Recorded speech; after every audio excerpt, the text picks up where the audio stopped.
Nesta aula, nós vamos aprender a criar um grupo de drenagem no Civil 3D, onde nós podemos obter informações como área de drenagem, comprimento, declividade, escoamento mais provável para essa área de drenagem e também o tempo de concentração. Para visualizarmos o tempo de concentração, nós vamos precisar fazer algumas alterações no rótulo que será mostrado. Nesta aula, nós vamos utilizar o desenho de nome 1.4, onde nós temos uma superfície, onde foi realizada uma análise de setas de declividades, e nós queremos saber de onde vem a água que vai chegar no centro desse círculo aqui. Para fazer isso, nós vamos utilizar um objeto do Civil 3D chamado Catchment Group, que é um grupo de áreas de drenagem. Para encontrar os Catchment Groups, nós vamos vir em Analyze, Catchments, Create Catchment Group. Clicando aqui, nós vamos ter que dar um nome para o nosso grupo de áreas de drenagens. Então, vou colocar aqui, Bacia Cadiguru. Muito original o nosso nome, vocês não acham? Então, eu vou clicar aqui em OK e nós vamos tentar encontrar qual que é a área de drenagem da Bacia Cadiguru. Para isso, nós vamos ter que vir aqui em Catchments mesmo e utilizar Create Catchment from Surface. Mas antes disso, vamos dar uma olhada que aqui na nossa Prospector apareceu a bacia Cadiguru em Catchments. É como se nós tivéssemos criado uma superfície. Ela aparece aqui para nós e agora nós vamos trabalhar na bacia Cadiguru.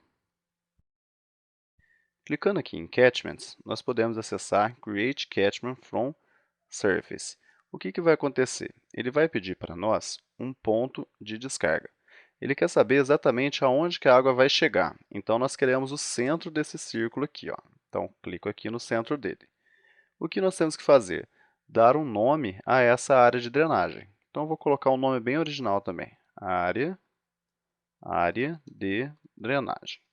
Você poderia colocar uma descrição. Ele fala qual que é o catchment group que ela vai ser inserida. É no Bacia Cadiguru. Qual a superfície que ele vai analisar. Se nós estivéssemos utilizando um encanamento, ou seja, uma pipe network, nós poderíamos escolher ele aqui, mas nós não estamos utilizando. E aqui nós temos algumas opções da nossa área da bacia. Ó. Primeiro, nós podemos escolher qual que é o estilo que nós vamos utilizar. Nesse caso, só tem o padrão.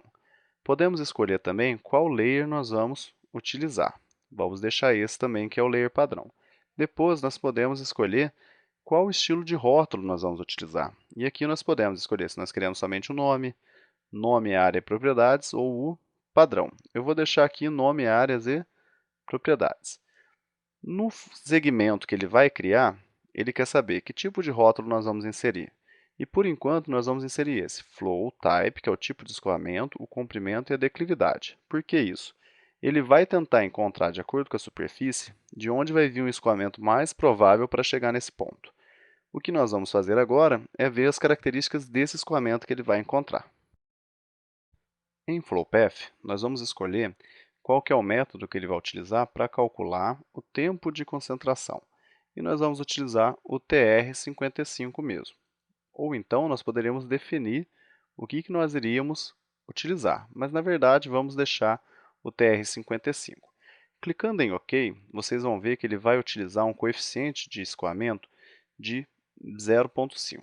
Então vamos clicar aqui, ó, OK. Ele vai calcular para nós a área da bacia e vai inserir aqui para nós as seguintes informações. Ó. Qual é o rótulo, né, que mostra a gente o comprimento do caminho que a água percorreria, a sua declividade e o tempo de concentração. Depois, ele mostra para a gente aqui na área de drenagem, que foi o nome que nós demos, qual que é a área que nós temos, qual que foi o coeficiente que foi utilizado e qual que é o tempo de concentração dela. Tá vendo? Se por um acaso o tempo de concentração não estivesse sendo mostrado aqui, nós podemos também inserir isso no rótulo, que é o que nós vamos fazer agora. Para inserir alguma coisa no rótulo, nós vamos fazer o seguinte, vamos clicar nele e vamos vir em Label Properties. Em Label Properties, nós vamos clicar aqui e vamos escolher não as propriedades do rótulo, e sim os estilos do rótulo. Então, nós vamos editar esse estilo. Para inserir o tempo de concentração, nós vamos clicar aqui em Edit Current Selection e vamos escolher em Layout o que nós queremos que mostre. Então, olha só que interessante. Em Contents, ou seja, no conteúdo, nós podemos dar 2 cliques e ver que tipo de informação nós vamos visualizar. Então, clica nesse pontinho aqui e ele mostra para a gente o que ele vai achar. Ó, o tipo de escoamento, o comprimento, tá vendo aqui? Ó, e ele fala que vai procurar aqui para nós o comprimento do segmento de escoamento, a declividade mostrada pelo S e o tempo de concentração. Só que esse tempo de concentração foi eu quem inseriu. Então, eu vou ensinar vocês a fazer isso também. Você vem aqui, ó, e escolhe Flow Segment Travel Time, que é o tempo de concentração. Clicando aqui, você clica nessa seta. Ele veio certinho aqui também porque eu escolhi que ele viesse. Mas ele poderia ter vindo aqui, por exemplo, ó. Tá vendo? Aí você seleciona todo ele, Ctrl X, vem aqui embaixo, Enter e cola. Pode ver que é como se fosse uma linguagem de programação. O que está faltando? Um rótulo que fale exatamente o que está aparecendo. Então, por exemplo, aqui tem L igual, S igual, e aqui eu vou colocar TOC de Time of Concentration igual. E aí o meu rótulo fica daquele jeito que é mostrado para vocês. Então, em certos casos, o rótulo não sai exatamente como você quer. Em alguns momentos, você vai ter que realizar alterações nesse rótulo para obter as informações corretas. Nesta aula, nós aprendemos a trabalhar com os grupos de drenagem e aprendemos também a calcular, a partir de um grupo de drenagem, a área de drenagem de uma bacia e o trecho que constituiria o melhor escoamento para um determinado ponto na bacia. Além disso, nós aprendemos a encontrar o tempo de concentração da mesma e a inserir um rótulo que mostrasse esse tempo de concentração.